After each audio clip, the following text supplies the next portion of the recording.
Student learner YouTube চ্যানেলে তোমাদের সকলকে স্বাগত জানাই। আজ আমাদের আলোচ্য বিষয় ষষ্ঠ শ্রেণীর বাংলা বিষয়ের সেকেন্ড ইউনিট টেস্ট অর্থাৎ দ্বিতীয় পর্যায়ক্রমিক মূল্যায়নের একটা উত্তরসহ নমুনা প্রশ্নপত্র নিয়ে। ফুল মার্কস তোমাদের থাকবে 25, সময় থাকবে 50 মিনিট। প্রশ্নপত্রটা তোমাদের সেট নাম্বার 2। সরাসরি স্ক্রিনে তোমরা উত্তরসহ নমুনা প্রশ্নপত্রটা দেখতে পাচ্ছ। 1. সঠিক উত্তরটি বেছে নিয়ে লেখো। 1 × 6 = 6। ক.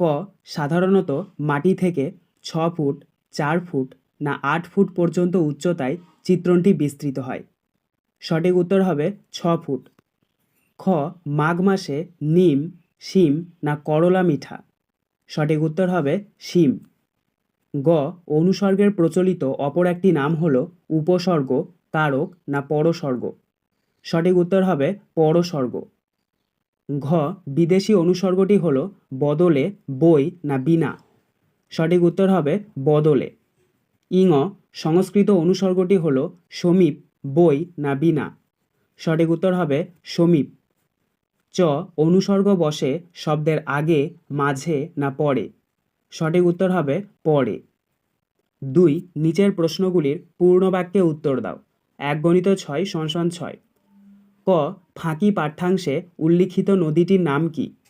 উত্তর. ফাঁকি পাঠ্যাংশে উল্লিখিত নদীটির নাম কাঠজড়ি। খ. এক ভুতুড়ে কাণ্ড গল্পের লেখক কোথায় যাচ্ছিলেন? উত্তর. লেখক হুড়ুর দিকে যাচ্ছিলেন। গ. ছোট বাঘেরা বাসা বদলে এখন কোথায় থাকে? বাঘ কবিতা অনুসরণে লেখো। উত্তর. ছোট বাঘেরা বাসা বদলে এখন সজনেখোলায় থাকে। ঘ. অমিয় চক্রবর্তীর একটি কবিতার বইয়ের নাম লেখো। উত্তর. অমিয় চক্রবর্তীর একটি কবিতার বইয়ের নাম পাড়াপাড়। ইঙ. শ্রী কাক্যেশ্বর কুচকুচের ঠিকানা লেখো। উত্তর.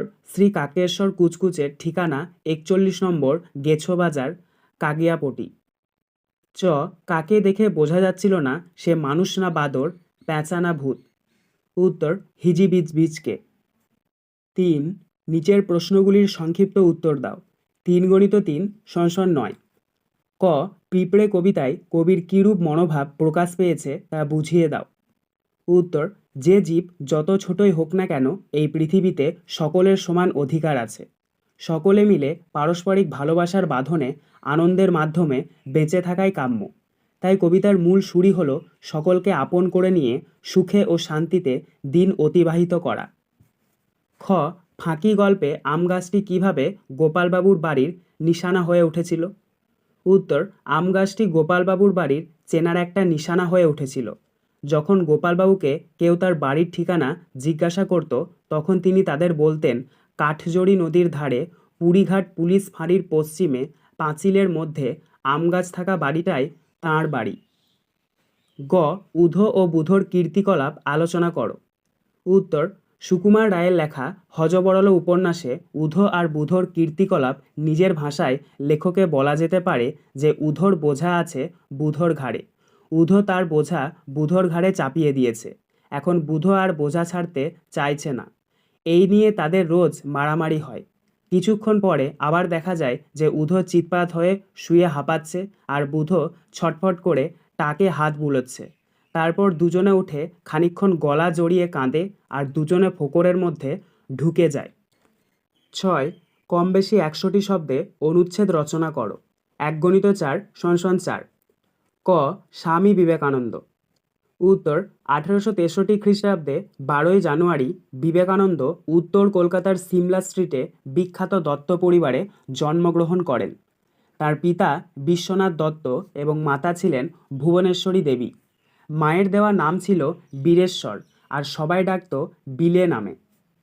বাল্যকালে বিলে ছিল দুরন্ত ও সাহসী। সব বিষয়ে ছিল তাঁর অদম্য কৌতূহল। আসল নাম নরেন্দ্রনাথ দত্ত। পরবর্তীকালে রামকৃষ্ণ দেবের শিষ্যত্ব গ্রহণ করার পর তার সন্ন্যাস জীবনের নাম হয় স্বামী বিবেকানন্দ। তিনি উত্তর কলকাতার মেট্রোপলিটন স্কুল থেকে প্রবেশিকা এবং কলকাতা বিশ্ববিদ্যালয় থেকে বিএ পাশ করেন। 1893 খ্রিস্টাব্দে স্বামী বিবেকানন্দ ভারতের প্রতিনিধি হিসাবে আমেরিকার শিকাগো শহরে বিশ্ব মহাধর্ম সম্মেলনে যোগ দিয়েছিলেন। সেই ধর্মসভায় তিনি জগৎবাসীর কাছে হিন্দু ধর্মের কথা বিস্তারিত আলোচনা করেন। রামকৃষ্ণদেবের তিরোধানের পর বিবেকানন্দ 1857 খ্রিস্টাব্দে রামকৃষ্ণ মিশন ও 1899 খ্রিস্টাব্দে গঙ্গার তীরে বেলুড় মঠ প্রতিষ্ঠা করেন। বর্তমান ভারত, ভাববার কথা, প্রাচ্য ও পাশ্চাত্য প্রভৃতি তাঁর বিখ্যাত গ্রন্থ। তাঁর বাণী ভারত তথা বিশ্বের অজস্র মানুষকে অনুপ্রাণিত করে চলেছে এখনও। 1902 সালের 4 জুলাই তিনি পরলোক গমন করেন। আজকের আলোচনা পর্বটি এখানেই শেষ হলো। আশা করি ভিডিওটি তোমাদের ভালো লেগেছে। যদি ভালো লাগে একটা করে লাইক করে দিও। সবশেষে তোমাদের কাছে একটাই অনুরোধ, যারা এখনও পর্যন্ত আমাদের চ্যানেলটিকে সাবস্ক্রাইব করে উঠতে পারোনি তারা চ্যানেলটিকে সাবস্ক্রাইব করে পাশে থাকা নোটিফিকেশন বেলকে অল প্রেস করে নিও এই ধরনের নতুন নতুন ভিডিও পাওয়ার জন্য। ধন্যবাদ।